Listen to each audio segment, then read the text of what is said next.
I'm Fatheree. This is Dave. This is Brian. And this is Tex-Trek.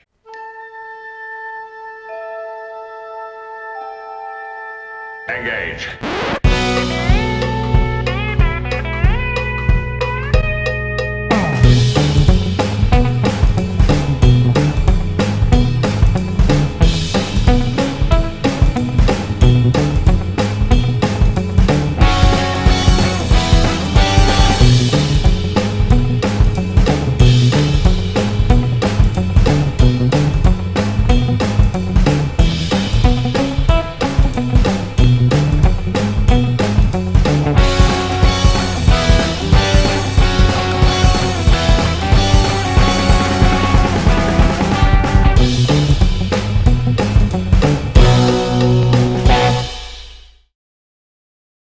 So welcome back aboard the Starship Texas for the 75th installment of the Tex-Trek podcast. It's an anniversary. Yeah, you're home for Star Trek fandom from deep in the heart of Texas, where we talk about Star Trek old and new.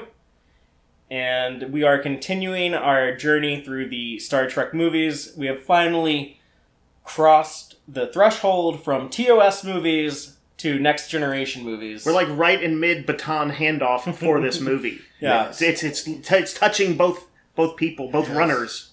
Yeah, both Shatner and Stewart have a hand on the baton. Yeah, and Shatner's like, he's just ready to hand it off. How old are the actors when they're running this marathon? The exact age they are in the movie. Yeah, Patrick Stewart's probably in better shape. Although right now neither one of them can run. So, but, arthritis versus weight is that what it comes down to? Pretty much. I can't judge. Yeah, we're talking about Star Trek Generations. The movie that I like and no one else does. Yeah. I don't hate it, just to be clear. Actually, yeah, I don't know too many people who hate it, but it is, I think, kind of, I don't know, considered on the lower end of the spectrum. Can either of you guess what the Rotten Tomatoes score on this movie is? I'm going to go with 47 because you wouldn't be bringing it up otherwise. You are a smart man. We got a regular data here. It deserves better than 47. It's at least a 68%, I would say. I would go with that. I actually feel 47 is a little generous, and I think if it came out now, critics would be a bit harsher on it. But yeah, this is one. They'd all say, "Hey, look at how young they all look! It's amazing! Such great special effects." This is a movie that I think most fans tend to either dislike or they're kind of lukewarm on it. If you are a big fan of it, though, be sure to let us know and let us know what it is that you like about it. I think they had at least a few people who were fairly on board for our in the Twitter sphere that we'll talk about at the end. And this movie was basically the way that this came about. The Next Generation show ended in May of 1994. We just had the 25th anniversary of the series finale, All Good Things. You can see our podcast on that. I'll have a link in the description. And they knew that they needed to do a movie shot on those Enterprise sets before they tore them all down and rebuilt them into the Voyager sets. So this was kind of like that golden era of Star Trek where we had the Next Generation going off the air, DS9 was running, and a new show is coming on the air, and we were getting Star Trek movies every 2 or 3 years for a while at this point. So this was kind of at like maximum Trek level. Mm-hmm. Wasn't that about the time that Time Magazine did its Kirk and Picard on the cover? Yes. Yes, because that was Ron Moore said, "That's it. We came in with the magazine holding it up. We peaked. There's nowhere else to go but down. Heads up, guys. This is it." That exposure that Trek was getting in 94, I've talked about on here before. This is the time that I really dove full on into Star Trek and started watching all the shows, all the movies, learning the lore. It was when Generations was coming out, and a lot of the promotional material for that movie was kind of what made my curiosity really spike and kind of pulled me in to start watching DS9 on TV every week and watching the TOS crew movies and going back and finding reruns of TOS and The Next Generation. I was really looking forward to seeing this movie, but I didn't get to see it in the theater. I had to wait for it to come out on VHS, and it felt like it took forever for it to come out on VHS. I think the movie came out in November, and then it didn't come out on VHS until like June or July in 95, I believe, which was more common back then, but it was a really long wait. And at the time, I was kind of impressed with the movie. I liked seeing Kirk and Picard on screen. I thought that was cool. You still had some heart, Fatheree. Well, there was always something that kind of felt really awkward about this movie. It's like over the years, I've grown to like it less and less. But I guess my first viewing, this was the first Star Trek movie where I wasn't like, oh my God, there's a Star Trek movie coming out. I was kind of like, I'm absolutely going to see it, and I'm looking forward to it, but it was not like the earth-shattering thing that 5 and 6 had been for me. At that point, I think I'd started to adjust that there was going to be some of these coming along every now and then, and the idea that was the Next Generation, so I just figured there's going to be a whole bunch of Next Generation movies, so I'm going to get one, and I went in, and I was blown away with how unpredictable it was. So on first viewing, oh my God. It is pretty unpredictable. Yes. As on first viewing, I really enjoyed it because I just had no idea where it was going to go at any given point, and it always was a surprise. And so I do have to give it that for first viewing props. I definitely have probably done the biggest flip. I overtly didn't like it when I saw it. I didn't like Kirk's finale. And I didn't, I was still kind of hating on Next Generation at the time. So I thought that pretty much, like, their scene seemed lame to me. Kirk doing his big heroic thing, at least sort of, I was like, okay, he seemed to go out in the 23rd century in a cool way. And then it cuts to them doing the goofiest holodeck shit. and I was like, ugh, that's so Next Generation. So I had actually a lot of antipathy for it at first. It's probably only in the last 10 years I've really come around on it. And now it's weird because I like almost everything about it. As strange as that seems to say. There's sort of all the what could have been things that I get that criticism, but taking it exactly for what it is, I like most of the scenes in it and all that, and I've kind of for various reasons, which we'll talk more about later. I'm reasonably happy with everyone's fate in it. Yeah, I'm glad you brought that up. What could have been, because I think that is a big part of a lot of people's frustrations with this movie, is that it does come off to, I think it's probably fair to say, most fans as kind of a missed opportunity. But as for just the movie itself, Rick Berman was approached by Paramount. He was told that they wanted him to produce the next Star Trek movie after Star Trek 6, that they wanted to start making movies with the Next Generation people. And so he, to get a script for the movie, he called up Maurice Hurley, who was the writer that everyone didn't get along with, who kind of ran the show early on with Next Generation in the first 2 seasons. Mm-hmm. For some reason, they wanted him to take a crack at knocking out a script. Then Rick Berman went to Ron Moore and Brannon Braga and asked them to write a version of the script. And he also went to Michael Piller, who had been the showrunner on TNG for a little bit and at this point had gone over to DS9. Piller didn't want to compete with the fellow writers, so he actually didn't want to do it because he didn't want to compete with other people. Yeah. Well, that was another thing. I heard that the studio said we want to get 2 sets of writers to write it. And they said, okay, we'll get Maurice, but we're probably going to pick these other Piller. And then Piller said no. They said, well, we're probably still going to go with Moore, but they said get 2 scripts, so we'll get 2 scripts. That's what I heard. at the end of the day, they decided to go with the Moore and Braga script. Yeah. And they started writing it before they had even started production on season 7 of Next Generation. Or before they'd even started writing the 7th season of Next Generation. And they worked on the script for a year. And I encourage people to listen to the commentary if you have the Blu-ray or the special edition DVD of Star Trek Generations. Listen to the commentary with Moore and Braga because it's kind of interesting. And how they still like really like a lot of the movie, but they themselves are very frustrated and disappointed with other aspects of the movie. But I just think they have a kind of some cool insight to shed on a movie that I don't particularly enjoy a lot, but I kind of enjoy just hearing about what was going on behind the scenes and stuff. I've never heard a Ron Moore commentary that wasn't fascinating. And Yeah, I've done every one he did for New Battlestar Galactica. And that was a lot. That was almost every episode. Yes. But one of the things they do mention is that Moore and Braga, they talk about how they were writing this at the same time they were writing the season 7 finale, All Good Things, and how disappointed they were when they figured out that the script to All Good Things was coming together much...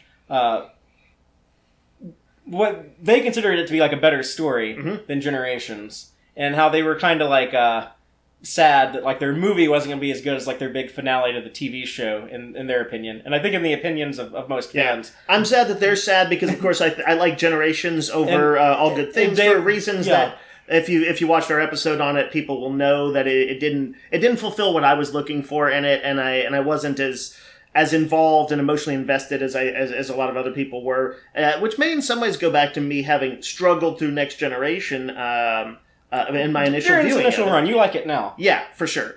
But yeah, it's for me. I enjoy this more. I don't think it's necessarily as ambitious as that, and but yeah, I enjoy this more. Still, obviously, I take your point that the creators they have some weight in this matter, and if they felt that it was a better thing, then that's kind of notable, and yeah, I'm sure was a little soul crushing for them. And I should say that they don't totally hate this movie. There's a lot in here that they still like, yeah, and it's a pretty interesting commentary. If you're not like a weirdo like these people that can't peek behind the curtain, then I encourage you to watch it.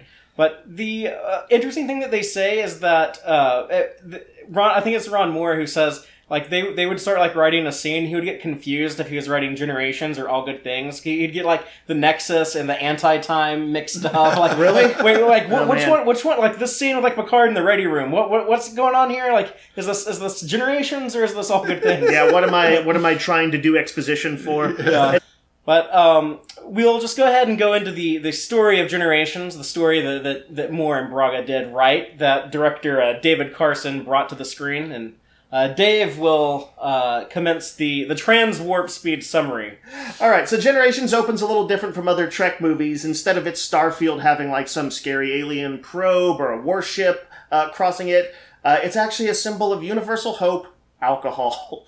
More precisely, it's a bottle of Dom Perignon flung through space to christen the Excelsior-class Enterprise-B. Captain John Harriman, having survived Ferris Bueller's Day Off, is taking over. But the man the media is really hot to see is the retired Captain Kirk, a guest of honor on a brief shakedown cruise, along with Chekhov and Mr. Scott. The Enterprise receives a distress call from 2 nearby transports carrying El-Aurian refugees. They're trapped by gravimetric distortion from a massive, mysterious energy ribbon gliding through space. The Enterprise is understaffed and under-equipped, but Harriman reluctantly mounts a rescue effort, only to hand command over to Kirk when his indecision results in one of the ships being destroyed. Kirk snaps into action and manages to save 47 of the El-Aurians, among them future bartender Guinan and a frantic, white-haired scientist named Dr. Tolian Soren, who howls, "Let me go back! Let me go back!" A very stable genius, no doubt. But now the Enterprise is trapped in the distortion, with one slim chance if someone can get to the deflector dish and use it to disrupt the gravimetric field. Kirk is the man who does it, but when a tendril from the ribbon impacts the Enterprise, he's seemingly vaporized. Having saved the Enterprise one last time, he is now gone. We then cut to 78 years later. Things are so much less dire that the crew of the Enterprise-D can dress up as jaunty sailors for promotion ceremonies on the holodeck. But bad things can still happen, like the horrific fire that Picard learns has killed his brother, sister-in-law, and nephew Rene, the closest thing he'd ever had to a son. Picard internalizes his pain as the Enterprise races to the star Emergosa, where a space observatory has been attacked by Romulans searching for trilithium, an experimental compound that can collapse a star if perfected. Our white-haired refugee from the 23rd century, Dr. Soren, is among the survivors. Data and Geordi scout for trilithium on the Emergosa Observatory, and the pair discover Soren's secret trilithium lab, but he discovers them. Soren launches his trilithium probe into the Amargosa star, collapsing it and sending out its system-destroying shockwave. The Enterprise and crew escape mere seconds from destruction, minus Geordi, taken by Soren, as he escapes when a Klingon bird of prey, captained by the Duras sisters, decloaks to be his getaway car. On the bird of prey, Soren is pissed at the Duras sisters failed to cover their tracks when they stole trilithium from the Romulans. The Romulans came looking and could have killed him during the attack. Still, he has successfully weaponized it. They want to use it to become hot shit in the Klingon Empire, but first they have to go to the Viridian system for the culmination of Soren's plans. On the Enterprise, more answers unfold. Picard learns that Soren is an El-Aurian over 300 years old. Guinan tells Picard Soren is obsessed with the energy ribbon, a doorway to another realm called the Nexus. Both Guinan and Soren experience the Nexus in the 23rd century as the refugees that Kirk and company saved, unknowingly pulling them from it. The Nexus is a dimension of pure happiness and contentment, and if you leave, it's scarring. Guinan's worked hard to forget its false dreams, but it's all Soren lives for. Working together, Picard and Data figure out how he's going to do it. The energy ribbon is too volatile for ships to approach, but can be entered if it engulfs a planetary surface where one resides. Soren's destruction of the Amargosa star, and soon the Viridian star, will distort gravity on such a scale that it'll redirect the ribbon right to Viridian 3. He's bringing the mountain to Mohammed. It's just too bad the side effect will be to kill off another Viridian planet of 230 million. The Enterprise catches up with the bird of prey over Viridian 3. Picard, worried the Enterprise can't shoot down Soren's trilithium probe, offers himself in a prisoner exchange for Geordi. What he really wants is to talk Soren down. On the rock surface of Viridian 3, where Soren is finalizing his launcher, Picard pleads his case. Soren doesn't give a shit. Worse, Geordi proves to be a Trojan horse. His secretly hacked visor is transmitting to the Duras sisters. They learn the Enterprise's shield modulation and unleash a devastating attack whose every shot goes right through the Enterprise's shields. The crippled Enterprise crashes hard on Viridian 3, but not before a last-ditch effort destroys the bird of prey, ending the Duras sisters and their boob windows forever. Soren fires his probe, Viridian star collapses, and the ribbon passes over the planet, engulfing Soren and Picard alike. They're outside of time now, but the entire star system, including the Enterprise, is vaporized. Inside the Nexus's dream world, Picard is a content family man enjoying the most Victorian Christmas of all time. His nephew is alive and well, and Guinan is there too, or an echo of her from long ago. She helps Picard realize he needs to free himself from this empty fantasy. Because the Nexus exists outside of time, he could return to before Soren destroyed Viridian's star, but he needs help. Guinan directs him to Kirk, not killed in the 23rd century, but pulled into the Nexus. Kirk's been living a rustic, peaceful life inside it, content for maybe the first time ever. Maybe the galaxy he's saved so often owes him this. But Picard is persuasive, and eventually Kirk's sense of duty reasserts itself over the Nexus's fantasy, and the two legendary captains team up together. They exit the Nexus. Fisticuffs ensue with Soren, who's still a tough bastard. With Kirk's help, though, Picard is able to sabotage the launcher, blowing Soren to hell in the process. Kirk takes a terrible fall in the process, though. As he's dying, Picard goes to his side, but Viridian is saved. Kirk made a difference, and even managed to enjoy this last adventure. Backing Picard's play was the least he could do, he says, for the captain of the Enterprise. Kirk dies. The Enterprise is still a loss, but casualties were light, and Picard and the others are soon rescued. Picard is at peace, even though the Picard family line won't live on. What we leave behind, he tells Riker, is not as important as how we lived. And that's the end of this very complicated movie. And also the end of the Enterprise-D, and a bunch of sets and props and wardrobe that were on the air for years and are now, I guess, just left in the ruins on Viridian 3.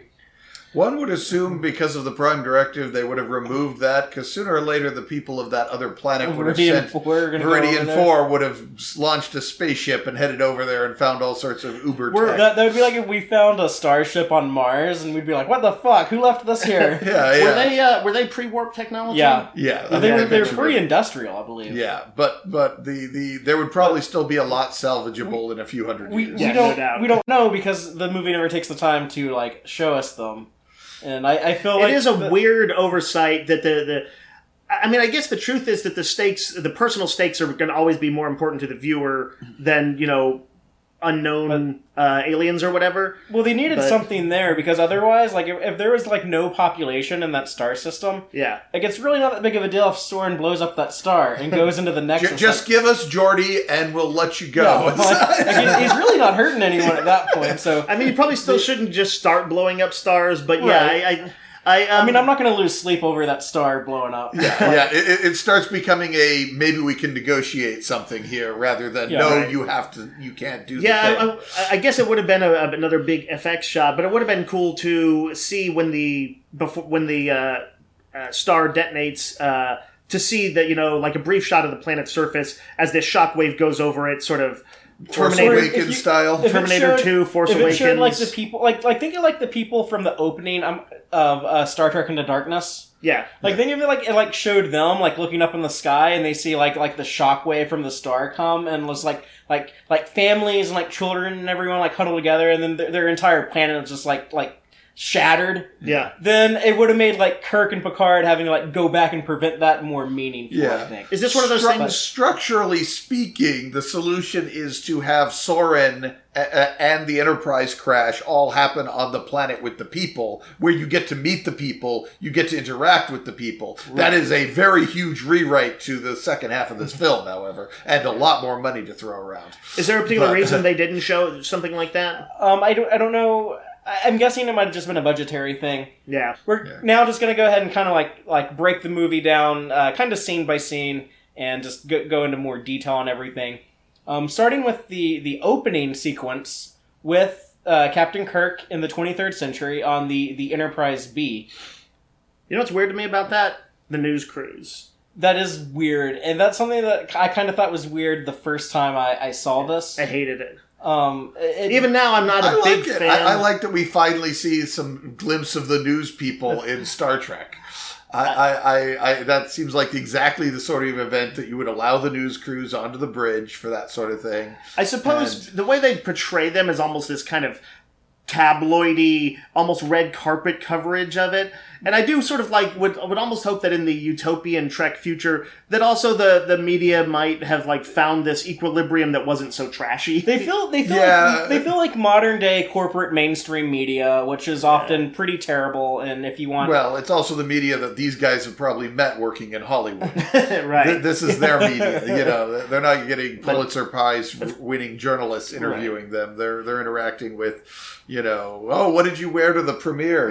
So what would nowadays be internet putzes. Yeah.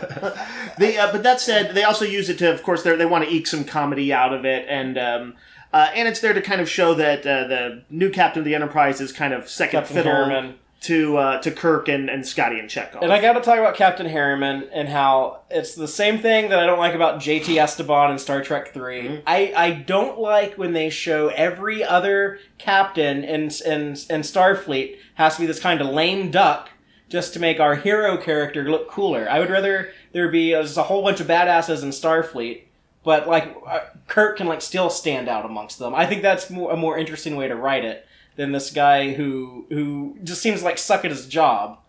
I kind of like Esteban. I like Harriman. Part of what I like about him is the actor who portrays him was Paul Ruck? Alan Ruck? Yeah. I think. Who I do agree. I would prefer if he was not a little so cartoonishly out of his league. He's definitely supposed to be out of his depth. He's a little wetter than he needs to be. When he's trying all those try generating a subspace fill, try venting plasma, and then you have Kirk and Chekhov man, this guy, why is he trying this dumb shit? See, but when I'm watching that scene, I'm like, how does Kirk know anything about subspace muon flow? This is not Kirk's field. He has no clue whether that's going to work. Well, it struck me as the stuff he was suggesting. He's seen a lot of shit. The stuff he was suggesting mostly sounded like the kind of technobabble that I mostly saw on Next Generation. And even though, yes, the reaction that they're having is a little bit we need to get in on this. And admittedly, Kirk is just run in and grab him. That's his plan. It's kind of like the plan in Ghostbusters. Yeah. Get her. Yeah. I don't like how Harriman, he kind of feels like he starts to cave when he's under pressure. Harriman wants a plan.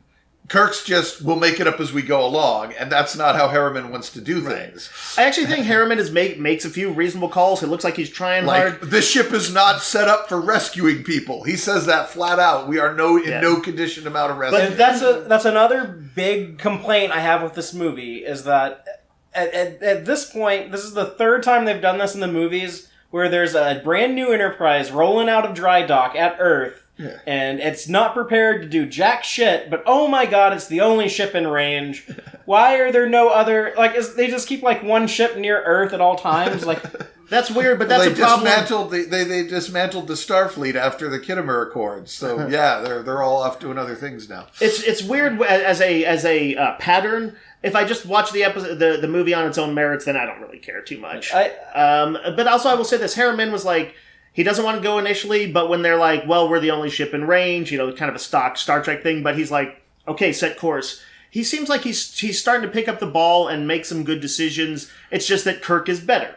But he doesn't make good... he's sweating, he's nervous, he's I don't know what to do, help me. He knows the ship has none of its stuff till Thursday or whatever the hell Tuesday, it is. yeah. Tuesday. So he knows he's got nothing to fall back on. So, Fatheree, for you, it's a big problem. For me, it's a minor nuisance in the background of a scene I overall like, because the thing I liked about it is that they take Kirk gets a sincere finale. And also the other guys who I thought had started to become too clownish in there, Chekhov and Scotty. Who were stand-ins for McCoy and Spock, because DeForest Kelley and Leonard Nimoy didn't want to. This is a perfect example. I didn't know that, and so I've never had an issue with their presence on it. It seemed like they just happened to be, for purposes of the story, the bridge crew members, the venerable ones who were around for this. Well, I think it works in universe, though. They asked the big names to come, and they did not, and most of them said no. And then in universe, they probably invited the whole bridge crew. They got the C-listers. And Shatner and the C-listers were the only ones who say yes. So it actually thematically works really well, because these are the only people who want to show up to see the Enterprise. And Kirk is it's a chance to be on the Enterprise. Yeah. It's funny because Nimoy tells the story of how he didn't want to do it because he felt like Spock had no true function in the movie, and that they could just give these lines to anyone. He says, they could have just given these lines to another character, and then that's exactly what they did. It's well, you're not wrong, but Scotty and Chekhov get a chance to shine. Scotty gets to do some cool shit again. It's just kind of weird when Chekhov is you just became nurses. Let's go. It's that was supposed to be a Bones line. That kind of stands out. Yeah, but I could still absolutely imagine Chekhov doing that. Somebody's got to get things rolling. Sure, yeah. And incidentally, as a sidebar, I was also happy to see, as the person who was always rooting for the Excelsior, I'm generally happy to see that model of ship. There's beautiful shots of the Excelsior model as the Enterprise-B in this movie. And there's one thing that I've never noticed before until now, is that Scotty says, damn fine ship if you ask me, even though he hated the Excelsior, but now he loves the Enterprise-B. Well, it's been quite a few years. Yeah, it wasn't called Enterprise at the time. Once it was called Enterprise, he's got some pride. They might have taken all the things Scotty didn't like about the Excelsior off of the Excelsior when they made the Enterprise-B. Do you think he had some input? Probably in the books and stuff. Scotty is very involved with ship designs. He actually helped design the Enterprise-E that we'll talk about next week when we get into Star Trek First Contact, according to the books. Yeah. But that's why I say Scotty didn't like the Excelsior in Star Trek 3, is because Scotty is probably they're stupid, this transwarp shit ain't gonna work. Yeah. That's in my head canon. No, I think that's explicit in the chronology by Okuda, Michael and Denise Okuda. And we see some other people on the Enterprise-B bridge, which I got to say that is a beautiful bridge. Dave, does it look familiar to you at all? Why, it looks just like the bridge that may or may not be behind us right now. Well, no, we're in the living room on the holodeck right now. Oh, that's right. But we're still the bridge Texas. That's just a few decks up from us. Yes. But the bridge has Tim Russ, Tuvok actor Tim Russ, playing a human character. He must have got this job right before he landed Tuvok on Voyager. Yeah. There's also the actress Jeanette Goldstein, who famously played Vasquez in Aliens. Right. She's the one. Remember when we were watching this and we thought that she looked familiar? Yeah. With the curly red hair. Yep. She was also the foster mom in Terminator 2. Yep. Your foster parents are dead. And also Demora Sulu, the daughter of Sulu. So I really, it's a small thing, but I really like seeing Sulu's daughter in it. They use it for a little bit of reflectiveness on, the amount of time that's passed. Kirk having never, chosen to make time for a family. What is it? Did Scotty say, you make time for what's important to you or something like that? It's kind of a running theme in this about, what people want in life and if they're, content as they hit, middle age and beyond. So Picard will also be... Actually, Picard is struggling more with, an explicit loss, but both of them are things that can be kind of dealt with by the Nexus, so... And I gotta say that my favorite part of this entire movie is actually, in this opening sequence at the beginning, and it's when Scotty says that he beamed over 47 of the El-Aurian refugees. That's your favorite part. You're just saying that for me, Fatheree. You're just saying that to be ridiculous. I mean, I enjoy the gag, but that's your favorite part of the whole film. That's a perfect example, by the way, of ruining. Because I love James Doohan's delivery on that. He's super. He carries the weight of it of how many people have lost. But you're over here yeah, it's the magic number. I assume it's like Pee-wee's Playhouse, where that's the secret word of the day. Ah! Yeah, the captain's chair is rah! No one under 30 knows what the hell we're talking about. They can. You're on YouTube. Google. Search it on YouTube. Google Pee-wee's Playhouse secret word. But no, I like the whole Kirk rescue thing where he's being the man of action and his disappearance and how they're in the hole on the ship. All that is really cool. It's cool looking. It is a little weird that it's not an amazing last hurrah, but it is Kirk doing a Kirk-like thing. You know, he's not saving the universe, and in a way that an acceptable ending though. If he died, putting the next Enterprise captain on the right course. That's an acceptable way for him to go out. Kirk doesn't have to go out saving the galaxy for me to think for him to have going out Kirk style. Something I had to make my peace with a little bit as it becomes, he will get another finale later, and we'll talk about it. So let's jump forward 78 years to the not a Starship Enterprise, but a sea ship Enterprise, and Worf's promotion ceremony. Which I think this is just kind of hokey as hell. It is. It's the exact kind of hokiness I kind of had to make my peace with from Next Generation. Because they were always doing kind of goofy holodeck stuff, It felt exactly like the sort of shenanigans they'd get up to on the holodeck. And it also felt like it paid off Picard's, hey, I want to be part of the family. Let me deal me in from the end of... Right, he's doing something that's not a Shakespearean play that he's the center of attention. He's having fun with the crew. He is playing with the crew. We're talking about the poker game and the final scene of All Good Things in the show, where it does look like Captain Picard wants to be a little bit more involved with the crew. He's going to fun side. He's going to get egalitarian and hang out with the proletariat. And then we also have Data learning humor again. Yeah. Or doing a better job than Crusher and Geordi and everyone else, in my opinion. But I still to this day agree. They chastise him for not being funny when he chucks Crusher in right after they did the same thing to Worf. His was actually funnier because they he was pranking the pranksters. And Dave, it sounds like you need an emotion chip because that's not funny. It was very funny. I laughed. To LeVar Burton. The whole theater laughed. I can testify to that. When LeVar Burton, his delivery on that, when he's like, Data, that's not funny. For some reason, it always made me think of Reading Rainbow. He's trying to teach me a lesson or something as a kid. Don't throw your friends in on the ship. You know what? That would have been an appropriate thing is if she had landed on some rocks in the water and just been bashed to pieces. Well, I'm sure the safety protocols were active. But anyway, Worf would not do the ritual unless the safety protocols were deactivated. There would be no honor in it. The fun times on the holodeck... Sea targs out there. The fun times they're having torturing Worf on the holodeck all come to an end when Captain Picard gets an email that says your family burnt to death in a house fire. Yep. Which I think is insanely morbid and just totally over the top and unnecessary. And it's crazy to me that people still die in fires in the 24th century on Earth. And especially when, like, burning to death is possibly the most painful way to die, or one of the most painful ways to die. Funny. Like the whole idea, like this little kid that we saw a few years earlier on the show, it burnt to death. It's kind of a... So here's the thing. Horrible. Yes, it's morbid. It is absolutely is a very, very dark turn. Morbid AF.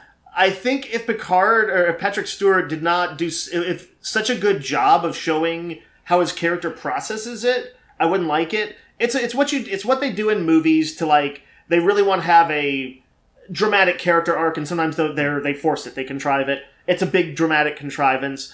I kind of wish they didn't, because I really loved the episode Family. Yeah, me too. And this kind of is, in a way, sort of spits on that. But again, his performance kind of... This is exactly how comics tend to work for me, as writers take over and do things that I don't like. If the writing is good enough, I will accept the weird shit that they do. Well, I think the idea of it, and the performance and the way Picard sells it, especially when he's talking to Troy, is all brilliantly well done. Mm-hmm. It doesn't really have much business being in this movie. Which comes back to my central complaint and summary of this entire film. The individual scenes are all great. They do not connect together in any sort of organic way that feels like we're going somewhere, or that they add up to anything. We don't get Picard in the Nexus. Wait a minute. I could save the planet, or I could save my family. I could go anywhere in the Nexus. Who do I save? And that would have been like, oh, that's why that's there. We're bringing this back, and now Picard has to face that maybe he could undo that, but in doing so, he's going to have to sacrifice something else. No, there's a couple of, oh, well, time is the fire in which we burn, but it doesn't really feel like it has any major effect on what Picard does for the rest of the movie. Like this is why I feel like that's in there, is because they're thinking, like, okay, well, what does Picard want in the Nexus? First of all, like, they create the Nexus, they're okay, we need some contrivance to get Kirk and Picard together. Yeah. We don't want to do, like, traditional time travel. Okay, what if they told them they could not do traditional time travel. That was one of the shopping lists. So what if we do, like, this with this Nexus thing? Okay, so like they're there, like, it's like you can go anywhere, do anything. Well, what does Picard want to do? Well, I don't know. What if, like, he, like, Picard's life is perfect. We need to break it so that he'll have something to do. We need him to want something. So, what if he wants, like, a wife and kids, because his brother and that family, like, all burnt to death in a house fire, and, like, that's the extent of, like, the amount of thought they put into it. Yeah. So I don't think that that's completely insane as far as, like, kind of the big dramatic arcs that occur in these kind of movies. I do think it's almost a little darkly funny that he's not like, oh, my dream is I wish I could have saved them. His dream is I wish I had a family. It inadvertently saves them so that he can have his family. But that's again, it's a standard movie contrivance. I guess neither his nor Kirk's are super compelling ones. Kirk is kind of both of them are kind of missing a family and a sort of normal life of some stripe. Though Kirk feels very organic to what we'd seen before, I think. Right. Whereas Picard's, they have to restructure his life to get where they want to. I think, like, the whole, like, idea of like having a family that's like the pinnacle of like your life's accomplishments is like having children and, like, passing on your last name and all of that shit. Like, I feel like that's kind of, like, overplayed in society anyways. I agree with you. They called the movie Generations. I have a alternative way of how I think they might have been able to accomplish the Generations theme in the movie. But if we have time, I'll bring that up later. Okay. But, we have the ship arrive at the observatory, the Amargosa. Amargosa. Yeah, where a slightly complex mystery that isn't super well spelled out begins, where relating to the trilithium and what Soren is up to, the Romulans that we never see we see a dead Romulan. Well, yeah, we see one. So we were supposed to have a big battle between the Enterprise-D and Romulan Warbird there, but writer Jerry Taylor, who had been involved with The Next Generation and had co-created Star Trek Voyager and was working with Michael Piller on Star Trek Voyager at this time. It was her idea that, like, no, instead of a big spectacular battle on the big screen. We should do something like more charming to bring in our next generation characters, and that's why they did the holodeck and the ship and Worf's promotion. And I think most people would have rather have seen the Enterprise fight a warbird instead of yes, I think that instead of that ship. Yeah, that holodeck ship. I just would have done both, but whatever. Yeah, I don't. I wouldn't necessarily say that, like, because that overall the scene on the ship felt very Next Generation to me. I don't mind that handoff. It did make them look not too cool compared to Kirk, who just went out like, dying to save people, and there they are playing dress up. Back to back, it's not great. Somewhere in the mix, I'm perfectly fine with it. This is also where the movie starts to get really weird to me, is when they leave the holodeck, and the lighting of the ship is different. And it actually looks really good a lot of times. Like, I love the way the bridge is lit in this movie. Even though it's very different from the show, I think it's a big improvement. The captain's ready room, though, like when he's in there crying in front of Troy, for some reason that entire scene just seems kind of as well performed as it is by both Patrick Stewart and Marina Sirtis. That scene always comes off as a little weird to me, and I think part of it's just like the look. And this is also where we have like the uniforms. What's weird about the look? The lighting. Yeah. What's the lighting? It took me a while to grab what was going on. I actually figured it out on the way over here tonight. The reason the lighting is there is because they want to keep reminding you that there's this star out there that is going to then get blown up when Soren launches his probe. So that's so that's why they put that bright sunlight coming in through the windows in every single shot, is to keep reminding you that there is this star out here so that they can kill that star. It's sort of dark in there, though, right? Yeah. Dark, but with some, like, beams of sunlight. It's like lit from the window. Yeah. Instead of like the standard lighting that it has. But they also sure he was kind of like, computer dim lights, I feel fucking sad. they also wanted to hide some parts of the sets because they were scared it wouldn't look as good on the big screen as it did on TV. Right. Well, that's all behind the scenes gibberish that I don't care about, though. And also the uniforms here. It's really weird when you have like some people wearing like the DS9 Voyager style uniforms, and some people wearing the Next Generation uniforms. And over the course of the movie, they kind of like transition into more people wearing like the DS9 Voyager style. It does kind of seem like they should have just picked one and gone with it. Yeah, but and if that just meant using the old TNG ones, then so be it. But that and the lighting stuff are non-issues to me.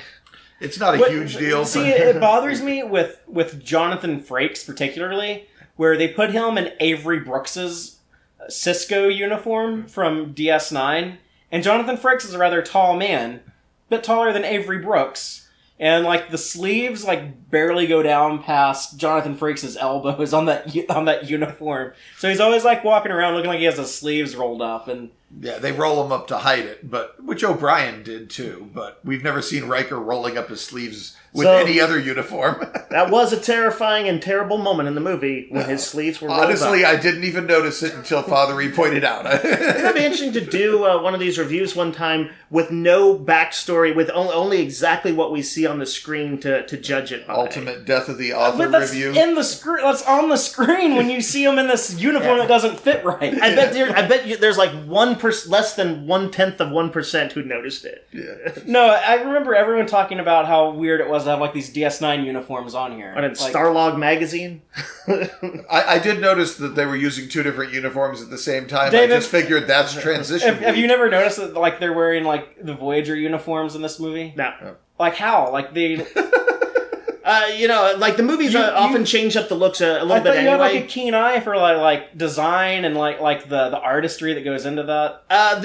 The colors and the abstract tends to be more what I'm looking at, and I'm also kind of the tapestry of the drama is more what I'm there for.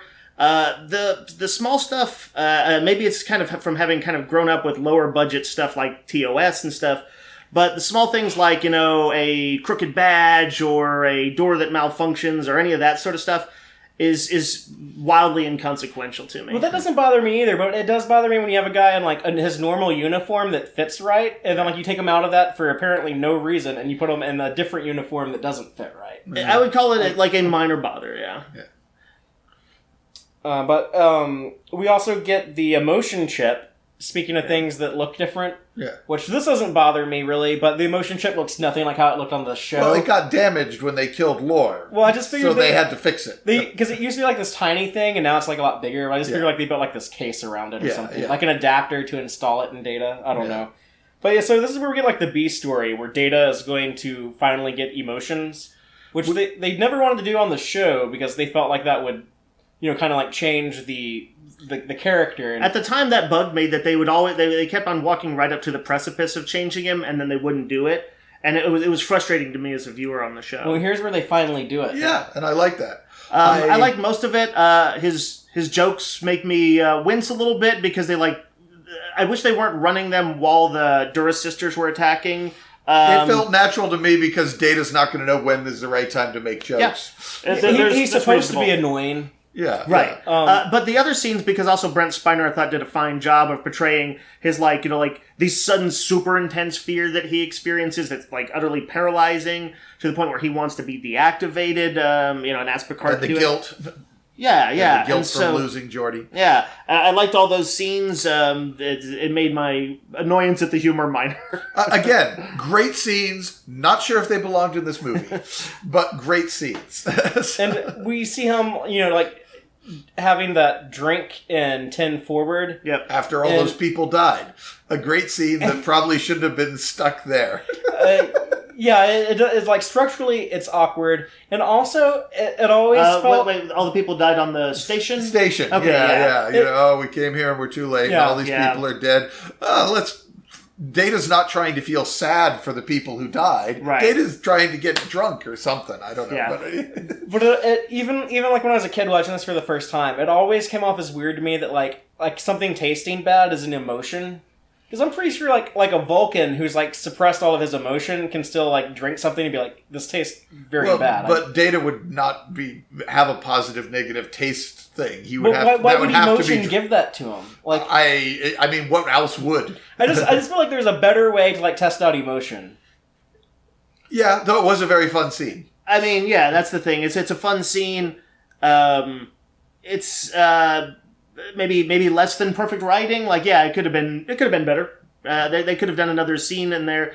I think they probably wanted to interject some humor in it because the movie has some pretty serious themes at times. So I can understand them wanting to put the humor in there. I don't know how funny that is though. I laugh every this. time. More? Yes, please. It's amazing.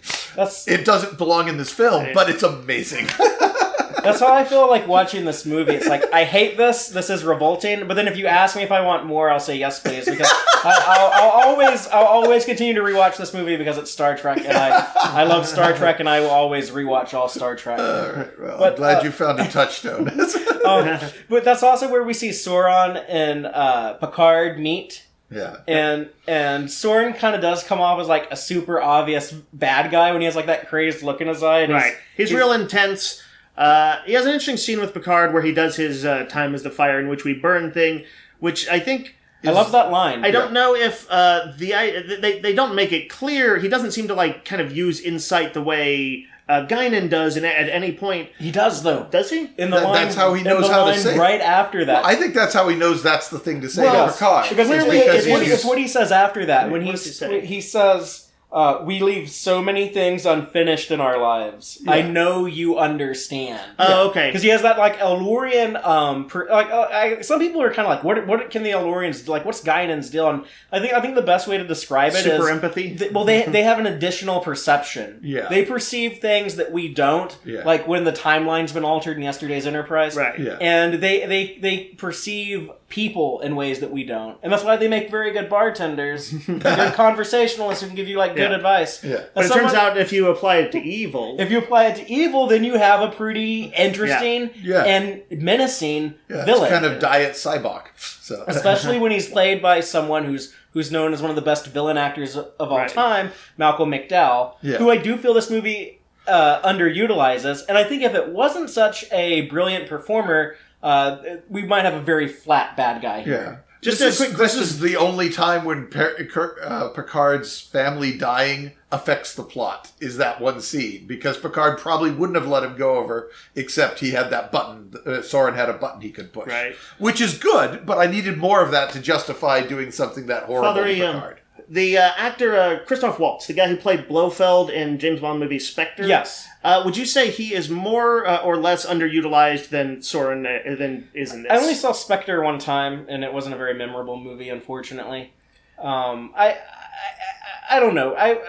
Neither one's used very great. I was just curious. That one was like Spectre. I definitely felt was like underutilized. I think because Malcolm McDowell gets some really meaty scenes in this, he gets to be pretty like I feel like he gets to enjoy his villainy pretty decently. I like it's weird. I kind of like him a little bit more each time I see it. Probably the opposite of you. Interesting thing about Malcolm McDowell is that he said that the main reason why he took this part is because he wanted to kill Captain Kirk. And he actually told his nephew, Alexander Siddig, or to us Trekkies, Dr. Bashir from DS9. Mm-hmm. Alexander Siddig tells the story of like, oh yeah, my uncle Malcolm, he told me that he thought the script was terrible, but he wanted to do it anyways because he wanted to be the villain who killed the legendary Captain Kirk.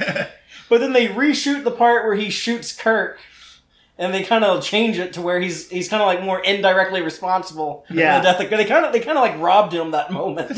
Yeah, Kirk instead got killed by gravity. Yes. Well, gravity is a harsh mistress.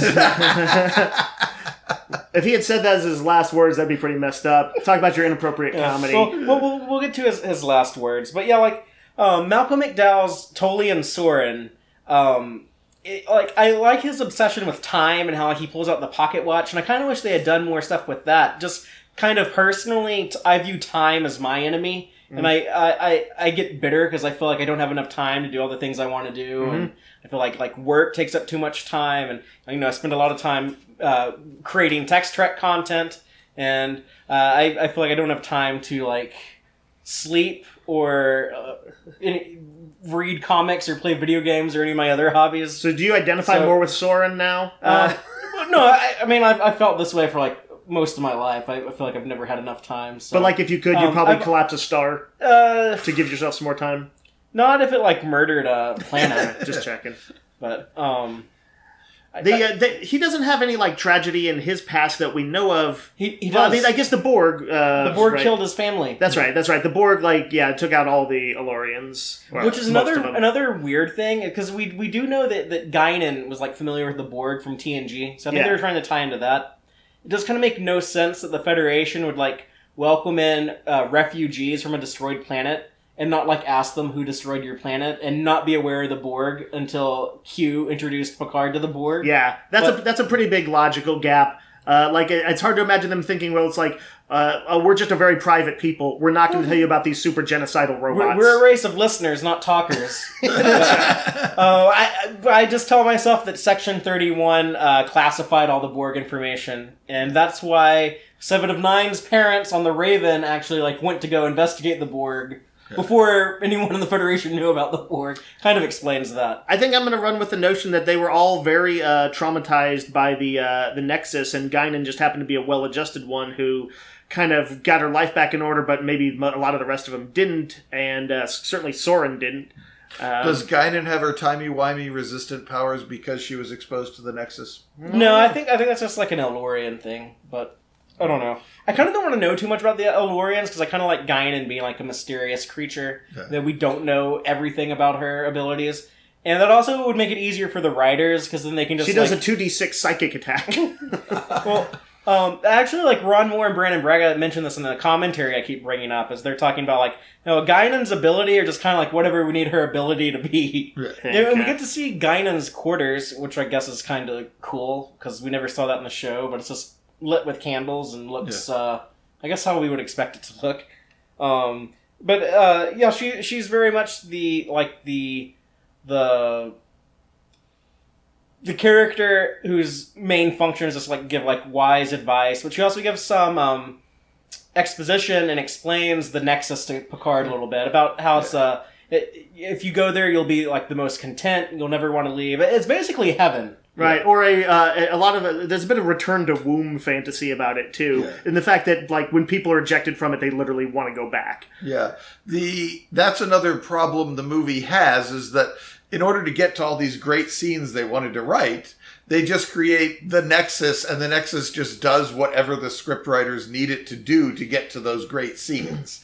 They clearly came up with these scenes and then just kind of wrote the Nexus as the connective tissue to motivate and oh, well, why do we do this? Oh, because Soren wants to get back in the Nexus. Oh, well, why do Kirk and Picard meet? Because the Nexus ate both of them. Well, how do they get back and fix everything? Well, the Nexus can take you back in time. Well, and there's no thematic... It's one thing to come up with a piece of fictional sci-fi as long as it's thematically unified, but there's nothing about heaven that instinctively makes you feel it should connect to traveling through the galaxy every 8 years or whatever it was, or that it should connect to time travel. Nothing about these ideas go together naturally or thematic. Yeah, I don't think of it as like, it's not a super literal heaven, that is to say, it's a sci-fi version, so it can have some weird rules. Yeah, but it's just a big stack of weird rules. That's all it is in the end. Yeah. and they don't connect. It feels super fake and artificial. I mean, everything about the Borg is a stack of weird rules, but they're all thematically connected. Every rule, I can see how this would come with that, and these would all go together. To me, that like its rules are more almost emotional. It's about going in and like figuring out what you really want in life. Do you want a dream or do you want reality? It kind of works like the Matrix in that sense. I think you're generally onto something in that it's like a sort of it's an underdone concept in a lot of ways. But for me, obviously, it works well enough. I think sometimes if the good scenes I get out of it are good enough, I will kind of ignore stuff like that. I mean, you could have rewritten it so Soren's probe is what causes the time travel bits. And it would still probably work just as well. That's how you could pull that rule from this piece of technobabble to that piece. I'll say this about still work. I'll say this about the Nexus, is that 1994 still pretty early for CGI effects, but when we see that CGI energy ribbon flying through space, it always looks good. Mm-hmm. There's a lot of really great special effects. There's some pretty serious rumbling bass when that happens, and it's shockwave that wrecks the star system. When it blows up that planet, it looks great. The Nexus doesn't do anything to the planet; just goes in one side and out the other. It's the shockwave from the exploding star that blows the planet up. Okay, yeah. And when we see the observatory get blown up, right before that, when that bird of prey decloaks and pulls up, mm-hmm. The way that it kind of stops and to beam up Soren, mm-hmm. it looks so cool. I love that shot. And I was kind of kidding earlier when I say the Scotty's saying 47, even though I do really like that as my favorite. But there honestly, the things in this movie that I do appreciate tend to be things like some good special effects shots, that bird of prey, that's legitimately... The breaking ship was your favorite part. That's rough, Fatheree. There's a lot in this movie I dislike. But I'm trying to talk about, the positive things. Yes. All right. There are some beautiful ship shots, and... you had mentioned just a second ago... finish your thought. I was going to say, that's when we get Soren goes on to the bird of prey with Geordi as his hostage. Mm-hmm. He also has, that cool gun. And his little flippy gun. That's when Data cowards, and then Geordi's a prisoner, and we have the Duras sisters. Mm-hmm. Kind of fan servicey to throw them in, but it works. They fit in the role the movie needed them to fit in. You think it's better than bringing back Claw from Star Trek V. There's some good known mercenary types. Something you a minute ago when you were talking about Guinan, I was just thinking about Whoopi Goldberg brings some really good gravity to those scenes, which is I think part of what pins the movie down for me, which is when she talks about the Nexus, she says it with enough sincerity that I kind of buy into it, even if it's a little underdone. It feels like we should have more what is Guinan and Soren's relationship. And a scene with them together interacting would have been great.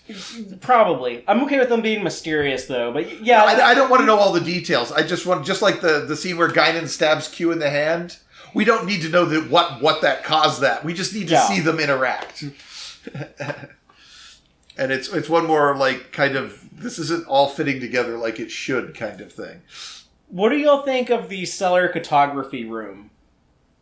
It does its job. It looked really cool. I thought they did a good job of creating a sort of a little visual mystery to explain a somewhat difficult idea maybe to kind of non-science nerds about how stars affect gravity. It was basically like a big exposition room with nice visual graphics. They did their best to make their technobabble exposition visually pretty and functional. That set was a big deal to them, and they wanted that to look really big and really cool. And I think that there's other stuff in the movie that probably needed more emphasis. I certainly would have rather had the Romulan bird fight than that. It does look good, though. It does look good, and they basically this is where they explain, what's going to be at stake in the third act of the movie. That this planet will be destroyed if we don't stop this crazy guy. And that's also where Data kind of has his breakdown where he's I can't handle these emotions anymore, and I want to be deactivated. And it's a good scene. I like the idea of Picard being I have nothing but sympathy for what you're going through, but you're going to have to pull yourself together.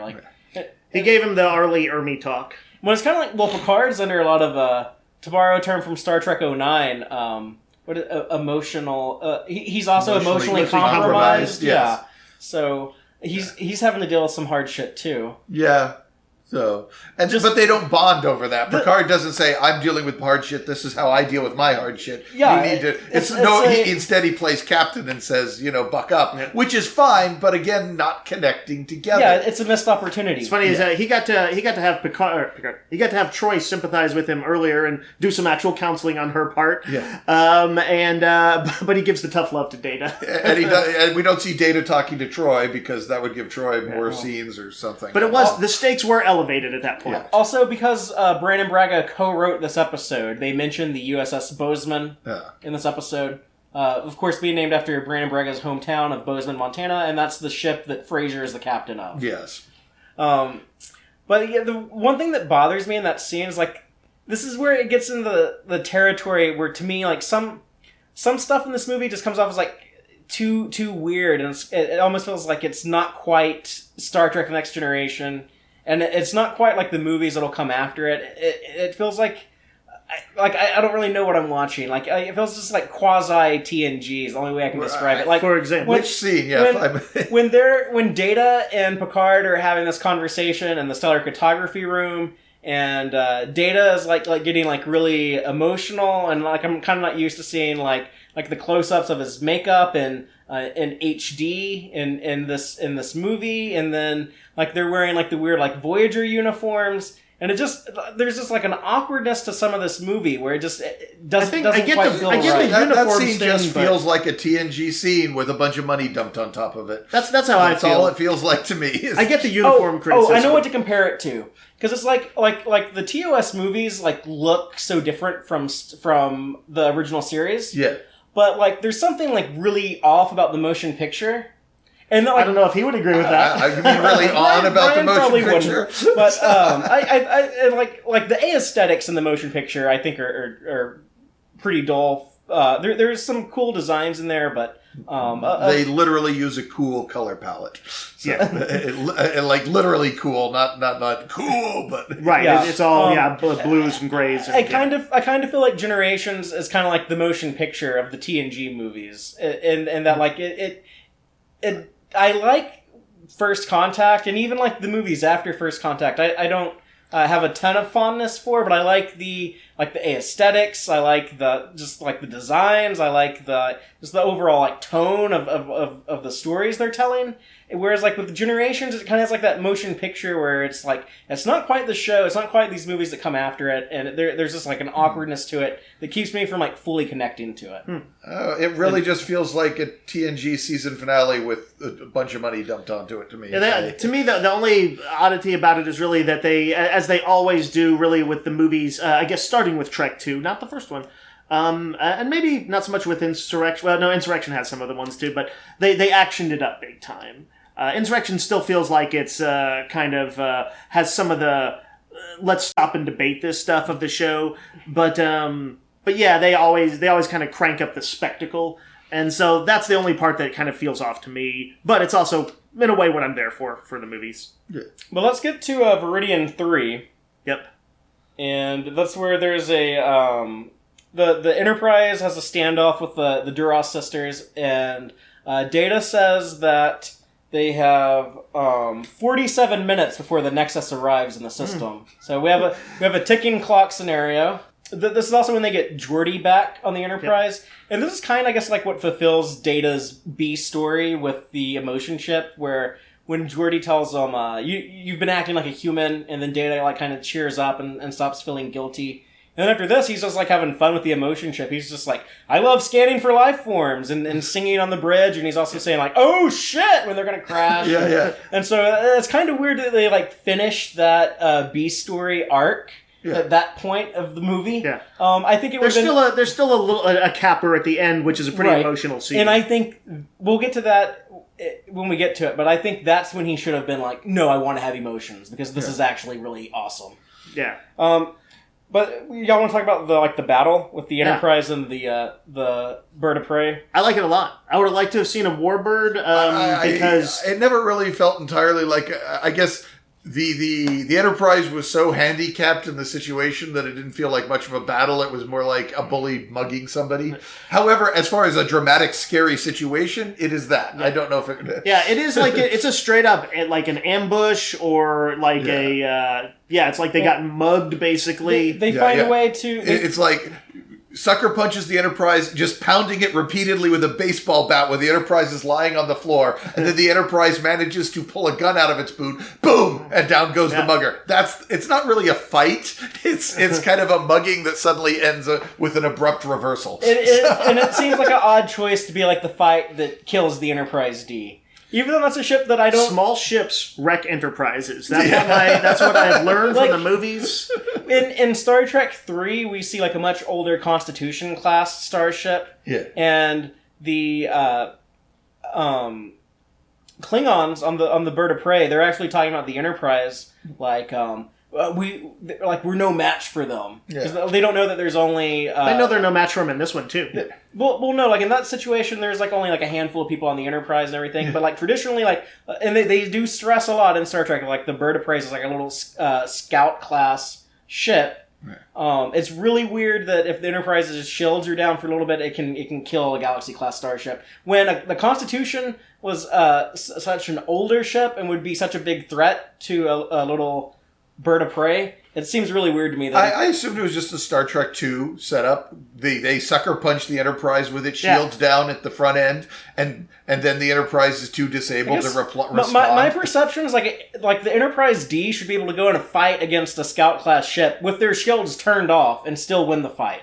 I think about it almost like what are the big naval destroyer where like a little boat goes up to them filled with explosives and completely wrecks the thing.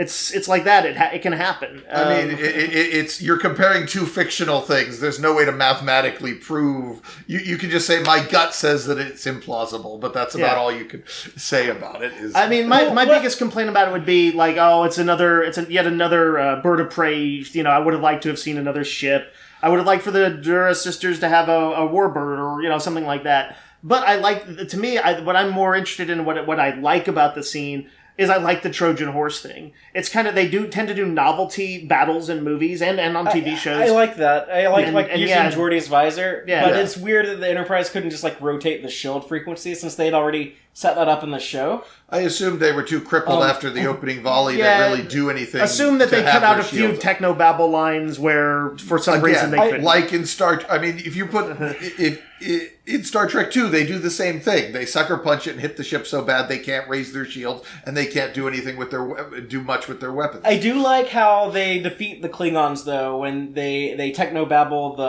the cloaking device with the plasma coil. It's a very Berman era solution. Well, a lot of people give them shit for that, and I think that was like a neat idea.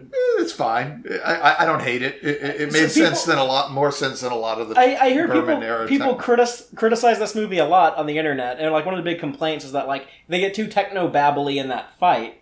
But I think that's pretty like... I thought the fight worked fine. Yeah, it's just like, oh yeah, okay, we can use their plasma coil to turn on their cloaking device. I'm resistant to technobabble when, like, I want to see a character achieve something that's more than just, I had an idea, blah, blah, blah, that you can't understand is why it's going to work. I'd rather see somebody kind of do something where I in some way understand the thought process or see their cool mental leap that they make. And I think in that technobabble, I didn't particularly feel that. It didn't bug me that much either, because it is such a Next Generation-y trope. It is cool how Riker says fire, and it's kind of like from Best of Both Worlds Part 1. Yeah. So that's what I like, is like when they call back to stuff in the next... Jonathan Frakes is made to say fire. When this movie reminds me of like other stories that I like more than this movie, I like it. Fair enough. But then we have the... Oh, and also when Geordi has the coolant leak in engineering, has to like roll under that door that comes down. I was like, I swear I've actually seen this scene word for word before. When Because I was you have. Yeah. And it was directed by the same guy, and it was called Yesterday's Enterprise. But then they do the dramatic saucer separation. Yeah. Which, Dave, you're a big fan of the saucer separation and encounter at Farpoint. I'm going to say this is the best saucer separation scene I know, which is to say it's not. It's annoying still, but it worked perfectly well, and I think it worked fine for this movie. Yeah, the crash looks great. The Enterprise without a saucer always looks like a silly iron flying through space, but it wasn't around long. Yeah, they did a good job with it. I don't actually have any serious complaints about it, and the crash of the saucer looks fantastic. This does start the notion of whenever Troy pilots the ship, ship's going to go down, and she can't drive. Yeah. I remember when I was watching this, not really seeing that. Like, I don't feel like she made any major mistake. No, but like Marina Sirtis like joked around, like every time they let me fly a ship, I crash, and how like it took her so many. And me years. and my friends did make outright sexist jokes about it back in '94 because I was a young asshole. So yeah. But they'd also, like, she says, like, at this point, they'd let everyone fly the ship but me. They let the blind guy fly it. They let the teenager fly it. And so this is the one time they let me drive, and this is what happens. But while that's going on, we have Picard and Sauron on the planet. And they shot this in the Valley of Fire in Utah. Mm-hmm. And I think they don't really show off that cool environment all that well. There's, like, a lot of, like, tight shots. And I feel this might have been having David Carson, a TV director... not really utilizing the... Needed a few more helicopter shots showing flying around the tower, the mountain. It looks cool when you can actually see it, but for the most part, I don't really feel like they're in that exotic of a location. It kind of feels like, oh, they just like went and shot this at Vasquez Rock, like they always do in Star Trek. I think it could have used some oomph in there. I like how... I kind of like how things turn quiet when Picard and Soren are there, and they have to... There's a combination of both, like, sort of talking and occasional, like, Picard testing kind of to see if he can get in. It's an interesting kind of unique face-off and sort of standoff where they can't hurt each other, they think they can't initially. So I actually like that scene for its unusual qualities. I don't know if they're great scenes per se, but I like watching Soren. I like watching Patrick Stewart do his thing. I like some of the dialogue there, and I like some of the performing. What I don't like is, for whatever reason, this comes off as like really boring and uninteresting to me when Picard is throwing rocks at the force field to find a hole, and then like he finds like a hole, and then he gets stuck in the hole, and he looks... I hate like how he looks kind of like pathetic when he's like trying to like crawl through there, and Soren shoots at it and like all collapses on him. I like all of those. I like all of those scenes. Every one of them. I think it shows we see Picard working out a problem, trying to find a gap in the defenses. And he didn't defeat it with technobabble. Yay! Yeah. and I saw him do a little bit of physical struggling to try and make it happen. They have that fight on the catwalk. Yeah. And they really make Picard like kind of look weak in there. Like Soren's like really like slapping him around and. I mean, it's weird because, I don't think people tend to think of Soren as defined as a physical threat. He does kind of seem like he knows every space single karate. scene he's in, like he space karate somebody. He does like that open palm, like hit to the chin move that they like to do in Star Trek: The Next Generation. Yeah. He does. He blows up the star. Yep. And I always wonder if like. Did they just, like, wait, like, I'm assuming it takes, like, 5 to 10 minutes for light to get this planet. It's like, 8 if it's like Earth. Yeah, but I assume it's not going to be exactly the same distance as Earth. No, but approximately. So we'll say, like, 5 to 10 minutes. Yeah. Like, did it just, like, were they just, like, standing there waiting before it got dark? Well, what would Picard do at that point? What should he do for the next 5 minutes? Well, it does darken, right? Yeah. I mean, we see that. It shouldn't darken for 5 minutes, but what would, or 10 or whatever, but what would Picard do for that 10 minutes? Be sad that, like, the planet is about to blow up. But then we get them into the Nexus, and this is where, like, in the commentary with Moore and Braga, this is where they say, like, yeah, I think, like, the audience was, like, with us all the way until right here. And this is also, like, when the movie, like, really loses me, is when Picard is, like, spinning around on the merry-go-round blindfolded, and then it stops, and he's in, for whatever reason, like, his future French family looks like Victorian England, and it's Christmas time, and he's always been a bit of an old world guy. Yeah.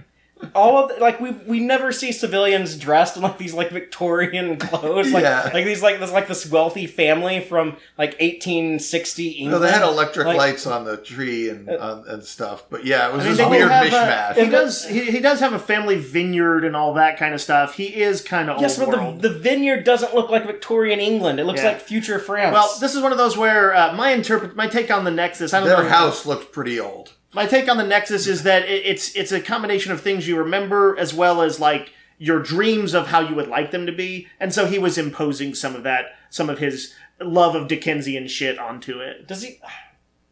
I don't know. I mean, if it rubs you the wrong way, I don't like it particularly either. I don't like, but it works okay for me. And I don't like his kids like opening Christmas presents, and like one of them has like a toy of like it looks like a toy you could buy at Walmart now, like this plastic like jet fighter. Like I feel like if you're gonna have like a toy for these future kids, it either has to be like some type of like weird future toy, like a holographic something, or it has to be like something like really old that'll never go out of style, like a doll or a teddy bear. But he has like, it looks like a G.I. Joe jet plane that like you could buy at Walmart in 1994 when they shot this. I will say perhaps this is a scene that is not actually a good scene, and I think that's because it doesn't tell us much new about Picard. We don't learn... I mean, we kind of know why he's doing a family because he lost his family, but there's nothing beyond that. We don't learn any new insight to Picard in this scene. So here's my light defense of the scene is that we need to see him enjoying the Nexus so we can see that he's his determination when he needs to be a positive vision, but this positive vision doesn't feel like I don't feel like I understand Picard better at the end of it than I did at the beginning. And some other family thing, definitely a family thing. That was essential. That's what it needed to be. But that particular family thing felt like such a hodgepodge of fictional ideas that I don't feel like I really understand him. But he does decide that he doesn't need it. He wants to go save that planet. And the echo of Guinan that's in there tells him, well, you can go get... Since time doesn't exist here, you can go get this other guy. He's a new arrival, too. He just got here as well. Yeah. And maybe he'll go with you. So then we have, like, the meeting of Kirk and Picard. Yes. And then I feel we do learn more about Kirk. We do see a new side to Kirk, and I did like all the stuff we learned about him. I hate everything we learn about Kirk. Oh, So what do you feel that we learned? We learned that there's another part of him who wants to just go out and muck about in the woods, which we kind of see in Star Trek V, so it doesn't feel like it comes out of left field. He had a dog, that he's a dog person. A horse person. And a horse person. And a... which all of this feels like stuff I can extrapolate from Kirk, but I hadn't seen What's his girlfriend? Antonia. And he's an Antonia person. Yes. So, a total rando that we've never heard of before, but supposedly... It's not like Kirk has any shortage of women in his docket. You know? We'll use any of them, as opposed to like creating like this weird woman that we're just told like... All the other writers got to create new women, but not this one. These guys. Well, they don't even create a new woman because we never actually like see them interact or anything. Yeah. But it's because the idea is more important than the specifics, and the idea is it's bullshit. It's a bad idea. I think this kind of works for me. Kirk's brand of midlife crisis, which is, I mean, we saw him have his midlife crisis in Star Trek 2, but he had like a second one, I think, on retirement. Yes. And that's when he kind of threw himself into the outdoorsy stuff. I think the way he was like, oh, if I'm not going to be on a ship, then I'm not going to be cooped up. And so this exhibits to me a guy who is like finding ways to not be cooped up. Maybe Antonia was the woman who shared that particular thing with him. The movie doesn't tell us, it's true. But maybe like she was a person that he had a fling with who was into that, and he's like, oh, she could share that life with me. She liked horses. Yeah. And the horse thing, that was written into the script by Moore and Braga because they were hoping that it would help get Shatner to say yes. Mm-hmm. And he actually called him out on it when he read the script. He's like, "Oh, you thought I would want to do it if you put horses in it." And so Shatner negotiated to do the movie. He said that the movie had to rent his horses from him. Whatever. In addition to paying him to play the character. So here's the kind of cool thing about having horses in there. Horses, like when people ride horses, you look super heroic. And we know it's that like Picard Indiana Jones at the end Yeah. of Raiders of the Lost Ark. It looks cool when dudes ride horses. Yeah, Picard. And that's kind of, I mean, it's sort of a quintessentially masculine, almost Western image. I mean, it looks cooler than cooking eggs together. Because that's what I always wanted to see Kirk and Picard to get, like, no, fuck the idea, like, them being on the bridge of a starship together. Or, like kicking ass as captains together. So it was like, Scotty and Picard we there, need, though. we need We like, already like seen that. we need, like, the Rachel Ray cooking show, but with Kirk and Picard. Show us on the doll. idea that Kirk likes to cook eggs. That's Show us fun. on the doll where the cooking scene hurt you, Yes. Fatheree. Now, I will say Fatheree's right about this one thing. Kirk takes way too long to get his mojo back and say, hey, I gotta go save the planet. I like the way he does it. Oh, that horse jump didn't scare me. If I'm not being scared, I'm not alive. This is all fake. Yeah. Fuck this. I like how they did it, but it takes way too long to get there. And again, so this is my problem with JT Esteban. This is my problem with Harriman. I hate when they have When somebody's made weak to make somebody else look strong. Yes, and they make Kirk look weak to make Picard look strong, and then they turn around and do it the other way, where Kirk can beat Soren up, but Picard's pathetic. So they both get to look weak, and they both get Traditionally, to look strong. Kirk is the more physical dude. Yes. I mean, that's what he's kind of known for. Now, here's the reason it doesn't bother me, which is sort of a headcanon-y thing. I know that time doesn't exist in the Nexus, and they said, like, as far as Kirk knows, he just got there. But in practical terms, he's been there, 78 years? And I just feel like it has its sort of magical hooks in him. He hasn't been there 78 years. But they really should have dropped. If they just dropped the "he just got here" too line, it would all work fine. I think he can have perceived it as only having been arrived, and yet the Nexus can still have its hooks in him more. That's my headcanon. It's like when he says that.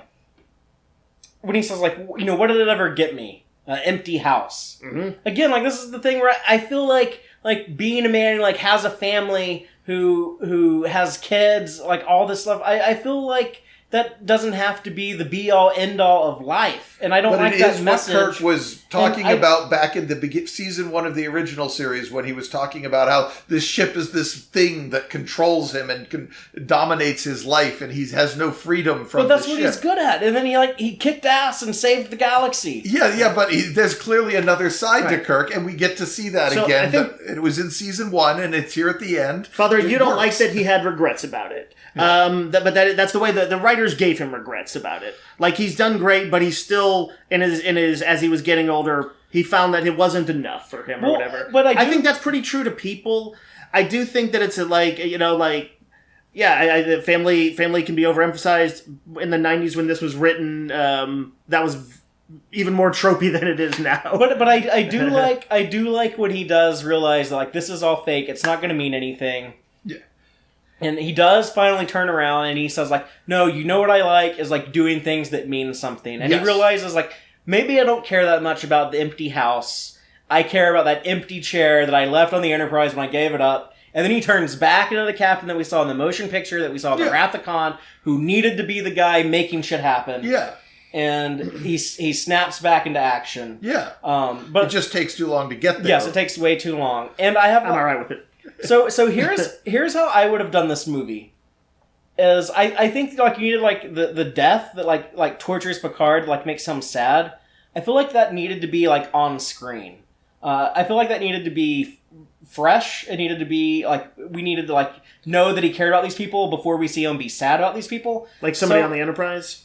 Well, I think you could have done you could have, like, killed Wesley Crusher. Like, hear me out. Instead of, like, getting rid of him on season 7. Because that was written by Ron Moore after Ron Moore was working on this. So they could have, like, not, like, wrote him out of the story and Journey's End. But, like, if you're not going to do, like, the big Romulan battle, you need to have, like, some big action moment in the movie. At the part where the first star explodes and Soren goes off with the Klingons, have something like big there. Maybe Renee is like finally like leaving Earth, and he goes out into space, and he's like checking out this observatory, and Picard's so excited to show his nephew this thing, and then like he gets killed because of what Sauron was doing to that star. Maybe it happens like Wesley Crusher. That's better. And then like Dr. Crusher's grieving, and she actually has something to do in the movies.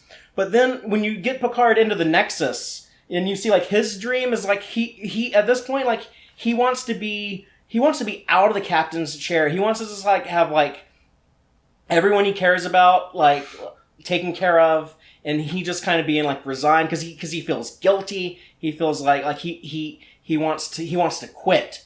And he gets in there and he sees Kirk, instead of like wanting to be like riding horses with Antonia, Kirk is like reliving all his old adventures from the original series, but like Gary Mitchell is still alive, didn't go evil, and his son David is like still alive, is like a science officer with him. But Picard tells him like no, like none of these missions are real, and they go and defeat Sauron, and then like what they learn from each other, like Kirk like gets Picard to realize like no, like don't give up, like stay, like even when you're faced with like bad shit, like I lost a son one time, like I know what it feels like, but you gotta stay involved, stay active, like do the best you can, because when you're in that chair, that's when you can make a difference. And what Kirk learns from Picard is that like, you know, it is okay like at some point to be able to just like take a break and like you're done, like you accomplished everything, and then have Kirk like get mortally wounded defeating Sauron, and so Picard like gets Kirk back into the Nexus to like save him, and because the Nexus does have like this weird like time travel thing where you can go anywhere and do everything, so Kirk is like, oh, like I'm not gonna die, I'm going to go like live in like this cool paradise forever where I can just like chill. Finally, I can just be like, I'm done. I saved everyone. I did all those missions. I'm done. Oh, but there's like one last thing I can do, and so then Kirk in the Nexus finds a way to like go back to the beginning of the movie, and he's like Renee or Wesley or like whoever we kill then, Kirk saves him, drops him off in front of Picard at the end of the movie and says, here's like one for the road. I saved him, and now I'm just gonna go have like my cool retirement in paradise. But you be like the badass active captain and have the movie like I like that. Most of that because it actually pulls the movie together and builds you a narrative and a theme. I don't like Kirk going back to the Nexus at the end. I think he needs to die on that planet. I like the idea of him dying on that planet. Well, I would have it be where like he can never like come out of the Nexus. He can have like a physical body again. I like him dying on the planet. Well, whatever. And I don't know. I do kind of miss the eggs and the horses, but the rest of it I really like. Dave, the rest of it what do you think? is really good. I think I would enjoy it as a novel. I think where it wouldn't work as a movie is because it does like link to a lot of stuff from the past, and it's just kind of a big no-no in movies to But do this too movie much. Does that. This movie links shit to the past a lot. But it does stuff that like Duras. requires almost no explanation. If all you know is that they're mercenary sisters, which is pretty obvious from like their first appearance, then you're okay. But like if Gary Mitchell shows up, you could be like, it's my old pal Gary Mitchell. You don't even need that. I was just thinking like how I would like imagine it in my head. But like that's not essential to what I was saying. I think it's pretty good. Because I don't dislike the movie though. It maybe doesn't draw me out as much. Yeah. But instead we have Kirk and Picard. You know, they team up. They stop Sauron, And if they fail, they just get to stop Sauron again because they'd all end up in the Nexus. So there's no stakes in the end of this movie. Because it's not that there's no stakes, but we get multiple tries to do it. Yeah, it's like a video game. Eventually they will it's like, stop. What do you mean there's no stakes? Well, it's like they're at a checkpoint in a video game. Mm-hmm. Like, what if they don't punch Sauron and get his remote control in time? They would just go back into the Nexus. They can come back and try again. Yeah, in fact, Kirk should not risk his life jumping onto the bridge. He should say, right, we fucked this one up. Let's just hang out. We'll try it again next time. They should have been like, let's go back to the checkpoint and try again. Because if you die on that bridge, you won't be here to help me next time around. So his death is kind of meaningless. It does weaken it a bit. So hang on. I haven't every time. If Sauron is successful, then everyone on the planet ends up in the Nexus. Right. Or at least everyone in that part of the planet. So you're saying they would just go step out of time again and again? Yes. Yeah. I mean, there's so many sort of variables in that. Like, in other words, the Nexus could hook them again or something like that. it still works for my purposes. Like I think most people when they're watching it, they don't think about the reset button thing. It is a typical Brannon Braga time travel episode in that if you think about it too hard, it all falls apart. Yeah. But I find that that's the case for me for almost all time travel stuff if I think about it too much. So Bragas are worse than most. that's arguably true. Should we bring up Kirk's final words? Yeah, I did want to talk about Kirk's death, yes. I think it looks dumb when he falls off of the bridge and it's he's on a toboggan or something. I always thought that looked weird and awkward, and then they cut away from it for a while. So I didn't even realize he was supposed to be dead. Yeah. I was thinking Picard walk over there and he would be okay or something. It was Finnegan beat him up. That really goofy looking shot of the sky falling that's actually what killed Kirk. So it's a weird combination to me. It's kind of it does on some level look slightly goofy, but it's because it also looks sort of real to me. Yeah. It looks like this sort of weird way that things when they collapse really fall apart, and it sounds. Well, that was definitely a goal with the writers. They wanted to give Kirk a real death, not the mythic death. Right. That was a major goal, and I kind of like that. I like the scene. I'm not sure if it really feels like it fits with the rest of the movie because we're not having people gush about mythological Kirk throughout the film and then killing him in a non-mythological way. That might actually work better than what we got, which is kind of a mess. So it's so weird that that bridge looks like something from modern day Earth. How it had nuts and bolts and a Earth chain on it. It looked a little Klingon-ish, but villains like to have chains. It had the Klingon angles going on and the Klingon color scheme, but so, and I'm also really okay with Kirk being left on that planet. I hear people, Kirk should have been taken back and buried in San Francisco or Iowa. No, he wanted to boldly go. This, especially you with the Kirk needs to be on the bridge. That's the ideal Kirk. This is he wants to be on an alien. Instead, he dies with a bridge on him. Yeah, but I do love his last words where he says "Did we do it? Did we make a difference?" And Picard tells him that we did. Yeah, and then this actually always had a big impact on me. When Kirk's final words are "It was fun." Yeah, and even though Shatner threw on something else after that, which kind of undercuts it a little bit, but.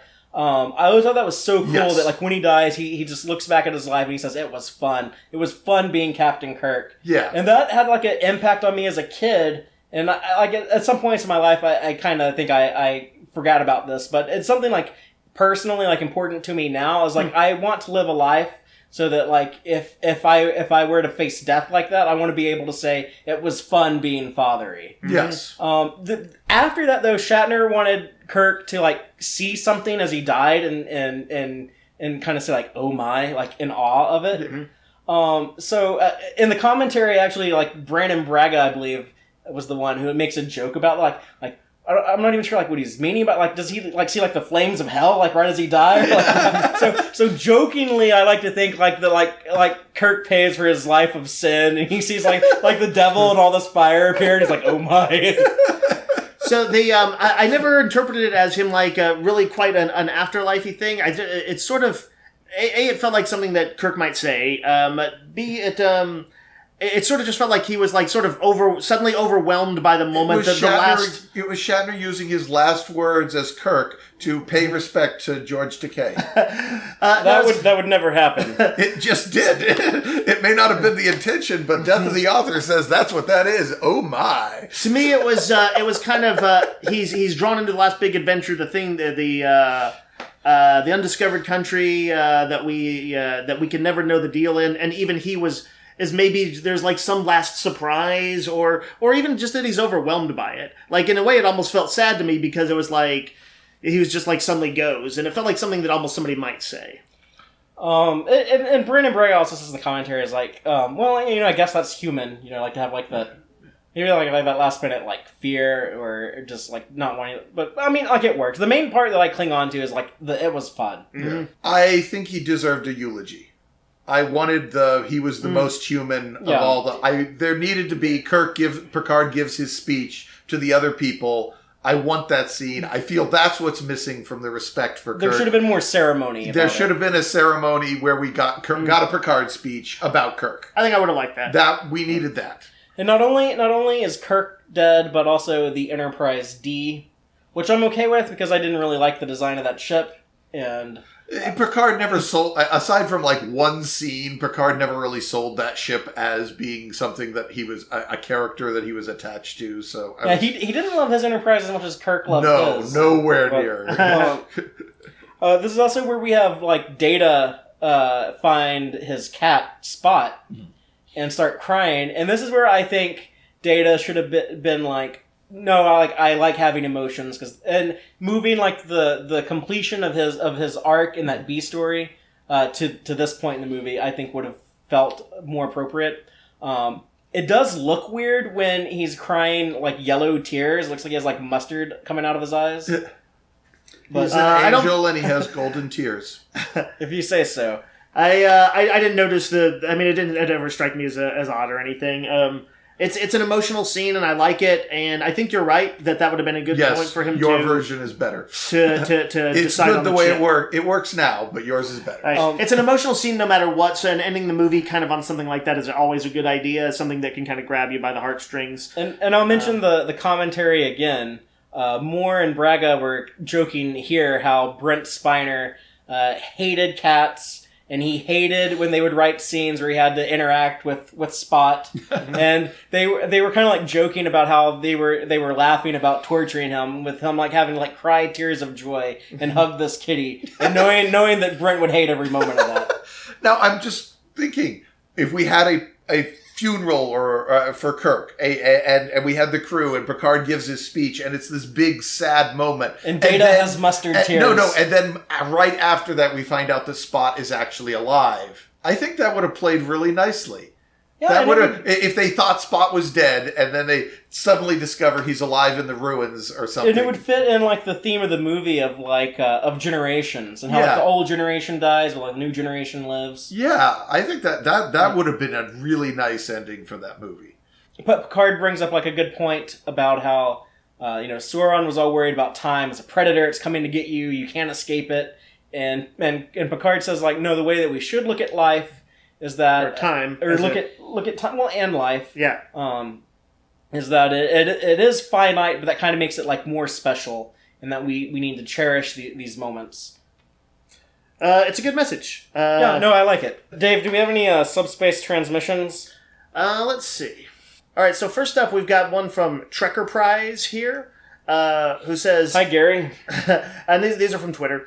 I still enjoy that movie, and usually that is the first one to go to if I want to watch a Trek movie. Great character moments, and I love seeing the two captains in the big screen together. For me, Generations will always be an all-time favorite. So, Gary, you also love Star Trek V, but I love your enthusiasm and your tolerance. Since I was the most pro Star Trek V, I guess. Maybe I need to pay more attention to what this guy is saying. He's clearly got a lot to say. You should subscribe to Trekker Prize's YouTube channel, and so should everyone listening to us. What a good plug we just gave. Lily Sregdor says, I've always thought it had great character moments, but I never felt it worked completely as a whole film, if that makes any sense. I think it kind of fits what y'all land on, especially Brian. Yeah. David John Forrest writes, first two thirds were great, and the last third sucked. All right, so here from longtime listener, Kobayashi Saru says, hot take. Rather than give us the mess that was Generations, I wish they'd have ended The Undiscovered Country, this jumping back to our previous podcast, with Kirk sacrificing his life to save the peace. It would have been hugely ironic and put a good cap to the arc. Would have been better than dying to save the inhabitants of Offscreenia 3, a.k.a. Veridia 3. There is a very good argument for a character as mythic as Kirk to die mythically. I get it. I just kind of like the Kirk who cooks eggs, burns them, and dies like a human. There's something, I kind of like the fact that we had a little bit of that at the end. Sometimes in the end of mythological characters' lives, there is that the understanding that they are not they can't completely live up to their own mythology, and that wasn't a point they were, I think, trying to make in Generations, but it is kind of how it played out. And I think this isn't hyperbole. This is actually an honest assessment. I think this might be the greatest missed opportunity of the entire 50-plus year franchise. I feel like, for me, Star Trek VI was that. But I know I'm in the minority on that. I love I love its ideas, and I kind of hate its execution. It's good that we get like these deeper conversations, like this week and last week, where we kind of are not all on the same page. Because I'm not sure about Brian, but I think like for me and Dave, with all the remaining movies, I think we're about on like the same page. Like I might like Into Darkness more than you, but we'll see. Other than that, I don't think there's. I think there'll still be lots of interesting stuff to talk about. There will be like moments of those movies where we disagree on. Yeah. But I intend to go to bat for Insurrection. So. Really? No. But that was pure sarcasm. You definitely want to stick around and see what we have to say about the remaining Next Generation movies in the weeks to come. And we're also going to get around to those Kelvin movies at some point. But next week we'll be talking about Star Trek First Contact. And that'll be available Sunday. Until then, as always, live long and prosper, y'all. Thank all of you so much for checking out this installment of Tex-Trek. I hope you enjoyed it. Please be sure to like our YouTube videos and subscribe to our channel. Audio-only version of episodes are available at our website, www.tex-trek.com. Please check out our site, especially if you just want an audio-only podcast. We have that available for you. Y'all can also keep up with us online. You can follow us on Twitter at TXTrek, or you can check us out on Facebook at www.facebook.com/tex-trek. Please, by all means, let us know what you think by dropping a comment anywhere you see fit. We definitely want to hear your feedback. Let us know what you liked and what you would like to see more of, what you would like to see differently going forward. If you want to email me directly, go ahead. I can be reached at fathereeactual@tex-trek.com. Thank all y'all again. Take care.